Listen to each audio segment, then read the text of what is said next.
Bonjour, bon matin et bonne semaine à tous mes auditeurs et auditrices et bienvenue sur votre chaîne YouTube Centre d'études bibliques DJ. C'est un réel plaisir pour moi d'être avec vous pour vous présenter votre émission et émission intitulée La vie chrétienne pratique ou bien la vie chrétienne au quotidien. Si vous êtes branché pour la première fois, c'est une émission d'études bibliques présentée par ton serviteur Daniel Jean. Et l'étude que nous partageons se trouve dans le livre que vous voyez à l'écran, intitulé Le chrétien face à ses handicaps spirituels. Aujourd'hui, mes frères et sœurs, auditeurs, auditrices, je vais vous introduire le troisième chapitre du livre que vous voyez à l'écran. Et ce chapitre s'intitule La colère.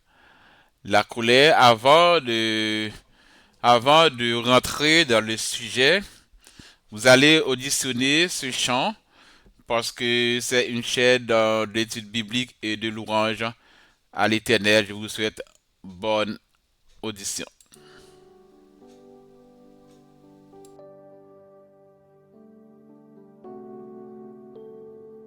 Des puissances au-dessus des rois, au-dessus de la nature et de la création, au-dessus de tous les plans des hommes sages, bien avant le monde tu existais. Au-dessus des royaumes, au-dessus des trônes, au-dessus des merveilles que ce monde a connues, par-dessus tous les trésors de la terre, rien ne peut mesurer ta valeur. Crucifié, seul abandonné, tu as souffert, méprisé, rejeté, telle une rose, foulée par nos pieds. Tu m'as sauvé, tu m'as aimé, par-dessus tout.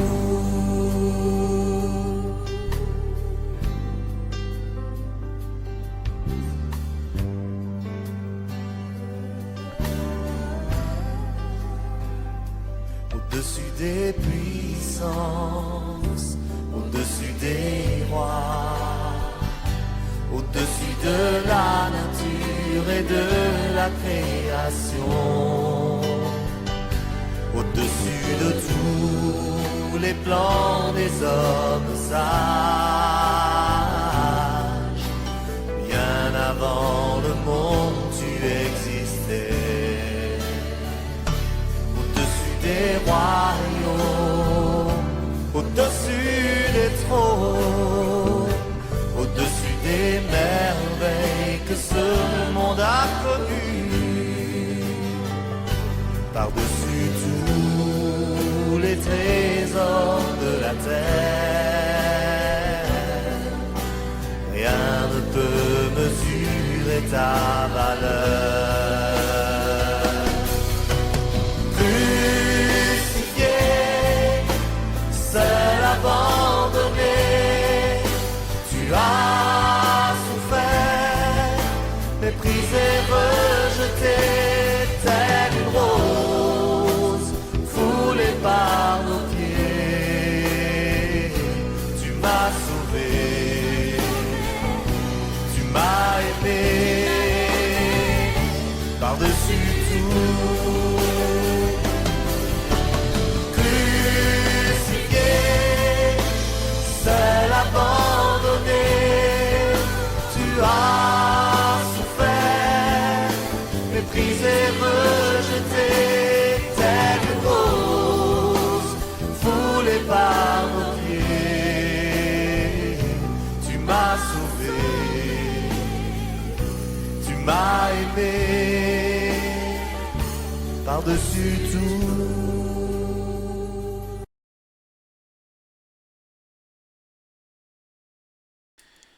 Le passage de référence pour ce chapitre, le troisième chapitre du livre, se trouve dans Jacques 1er, versets 19 à 20. Nous lisons ceci. Sachez-le, mes frères bien-aimés, ainsi que tout homme soit prompt à écouter, lent à parler, lent à se mettre en colère, car la colère d'un homme n'accomplit pas la justice de Dieu. Car la colère de l'homme n'accomplit pas la justice de Dieu. Jacques 1er, verset 19-20. Chers frères, chers auditeurs, auditrices, chers sœurs, le mot colère signifie irritation, vif mécontentement accompagné de réactions violentes. Quand quelqu'un devient chrétien, sa conduite et sa personnalité devraient subir certains changements. Il devait agir d'une manière différente parce que la parole de Dieu, la Bible nous enseigne, si quelqu'un est en Christ, il est une nouvelle créature. Les choses anciennes sont passées et voici toutes choses sont devenues nouvelles. Toutes choses sont devenues nouvelles, comportement, caractère, langage et action, toutes ces choses sont devenues nouvelles, d'après 2 Corinthiens 5, verset 17. La colère est l'une des émotions humaines les plus violentes. Je vais reprendre. La colère, c'est une émotion, mais c'est l'une des émotions humaines les plus violentes. Elle provoque des sentiments intenses. C'est pourquoi, lorsque nous sommes en colère, nous sommes en danger de pécher.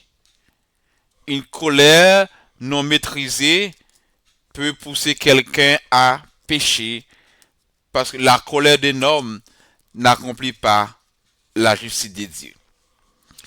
Caïn, dans la Bible, nous trouvons Caïn fut le premier personne, le premier à découvrir la puissance destructive de la colère. C'est la colère qui a non contrôlée qui a poussé Caïn à tuer son frère. Il fut aussi le premier meurtrier de ce monde parce qu'il ne maîtrisait pas sa colère. Comme Caïn, mes bien-aimés frères et sœurs, auditeurs, auditrices, vous et moi, nous avons en nous le potentiel destructeur de la colère. Mais nous devons la maîtriser, sinon c'est elle qui nous maîtrisera. Si quelqu'un ne maîtrise pas sa colère, c'est la colère qui le maîtrise. Dieu n'a jamais dit que nous devons jamais nous mettre en colère. Mais il nous met en garde contre une colère non maîtrisée. La parole de Dieu ne nous enseigne pas que nous ne devons pas nous mettre en colère. Mais le danger, c'est là où la colère n'est pas maîtrisée. La Bible dit dans Ephésiens 4, 26-27, si vous vous mettez en colère, ne péchez point, que le soleil ne se couche pas sur votre colère et ne donnez pas accès au diable. Je vais reprendre cette phrase.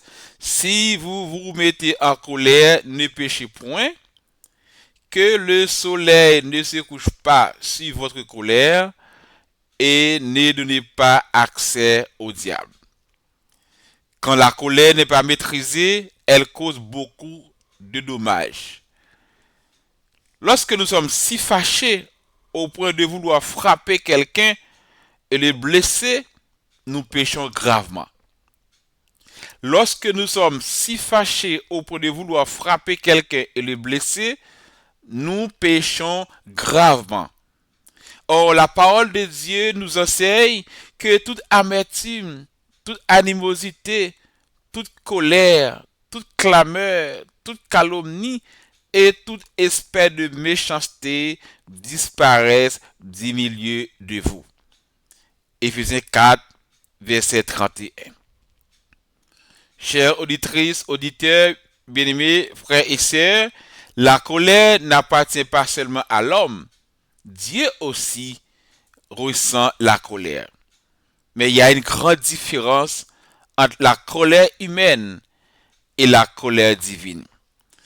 Nous trouvons la colère humaine dans l'histoire de Caïn.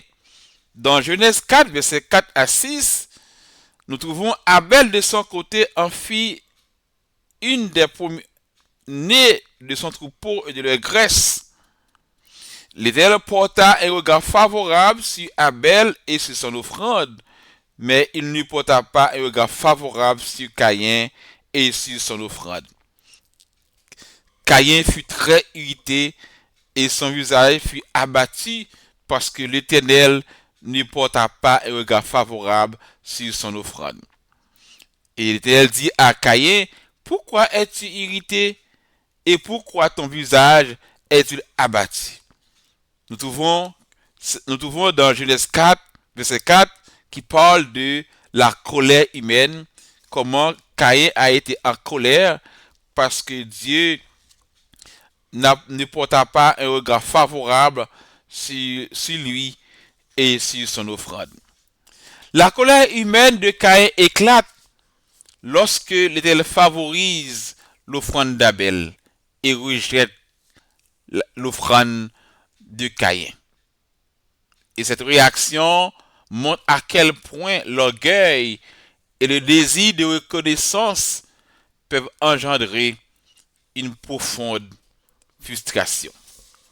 Nous voyons aussi comment, dans le livre de Genèse 30, verset 2, comment Jacob était en colère contre Rachel, parce que Rachel vit qu'elle ne donnait point d'enfant à Jacob. Elle porta envie à sa sœur. Elle dit à Jacob, donne-moi des enfants ou je meurs. La colère de Jacob s'enflamma contre Rachel et il dit, suis-je à la place de Dieu? Qui t'empêche d'être fécondé? Tu vois comment ce passage illustre comment l'envie de Rachel face à sa sœur Léa génère des tensions et des conflits au sein de sa relation avec Jacob. En exprimant son désespoir de ne pas pouvoir avoir des enfants, Rachel projette sa frustration sur Jacob, ce qui provoque la colère de celui-ci. La réponse de Jacob montre combien il se sent impuissant face à la situation que vit son épouse. Dans sa colère, il lui rappelle que la fertilité est un don de Dieu. Non seulement Rachel lutte contre l'envie, mais cela affecte ses relations et l'amène à blâmer ceux qui l'entourent. Mes frères et sœurs, comme je disais tantôt, la colère n'est pas seulement humaine, mais Dieu aussi ressent la colère.